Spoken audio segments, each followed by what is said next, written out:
Same आहे. पुन्हा एकदा यांचे सगळ्यांचे फोटो आपण भुरकट केलेले आहेत, कारण आपल्याला कोणाला प्रायव्हसीमधून त्रास द्यायचा नाही आहे. पण हे देखील तुम्ही पाहिलं पाहिजे, जेव्हा यादी आपण पाहतो, असे आपल्याला वरळी मतदारसंघांमध्ये 502 मतदार सापडलेले आहेत. म्हणजे वडिलांचं नाव पण तेच आहे किंवा रिलेटिव्हचं पण नाव तेच आहे आणि स्वतःचं पण नाव तेच आहे. हे तर ठळकपणे आपल्याला एक यादी वाचनमध्ये जी आता यादी येईल, त्याच्यात तुम्हाला दिसेल ही यादी सगळ्यांकडे आहे ऑलरेडी. तर त्याच्यात हे तुम्ही पाहिलं पाहिजे, की किती अशी नावं आहेत, जी साधारणपणे सेम टू सेम आहेत.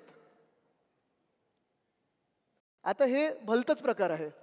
मतदाराचं नाव आणि वडिलांचं नाव. पुरुष मतदार घेतलेत आपण, कारण महिला मतदारांच्या वडिलांचं नाव बदलतं किंवा पतीचं नाव त्याच्यात येतं. पण हा जर प्रकार पाहिलात तुम्ही, ह्यांचं नाव काय? गिरीश गजानन म्हात्रे.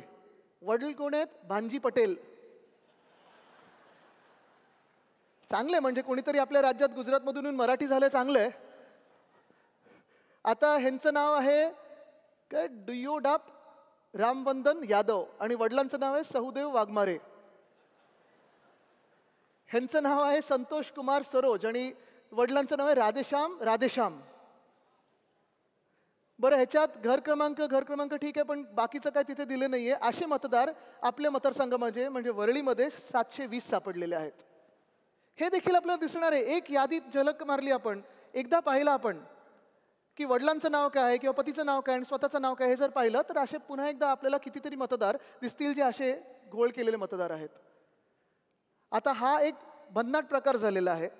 आपण जागतिक पातळीवर ह्याला वोकिझम बोलू शकतो, की तुम्ही ठरवता तुमचे प्रोनाऊन काय आहेत, दे देम हिज हर वगैरे.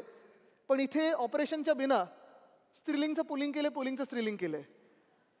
गोरी गगन गुप्ता, परत फोटोज आपण थोडे भुरकट केलेले आहेत, लिंग पुरुष.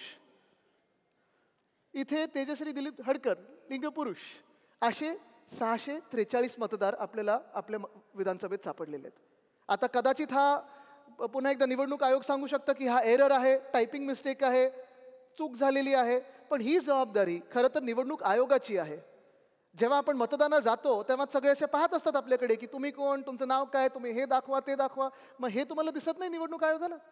आणि म्हणून आता जबाबदारी जी निवडणूक आयोग जे करत आहे ते आपल्याला पण काम करायला लागणार आहे, कारण निवडणूक आयोग हे भाजपचं काम करतं. मग निवडणूक आयोगाचं काम कोणी करायचं? आपण करायला पाहिजे. तर हे असे मतदार जे आहेत, असे देखील तुम्ही पाहिले पाहिजेत, पकडले पाहिजेत. 643 मतदार आहेत. No EPIC number. मला तुम्ही सांगा, इथे किती लोक आहेत ज्यांनी गेल्या काही निवडणुकांमध्ये मतदान केलेलं आहे? सगळे आहेत? निवडणुकीचे कार्ड तुमच्याकडे आहे? घरी सगळ्यांकडे आहे?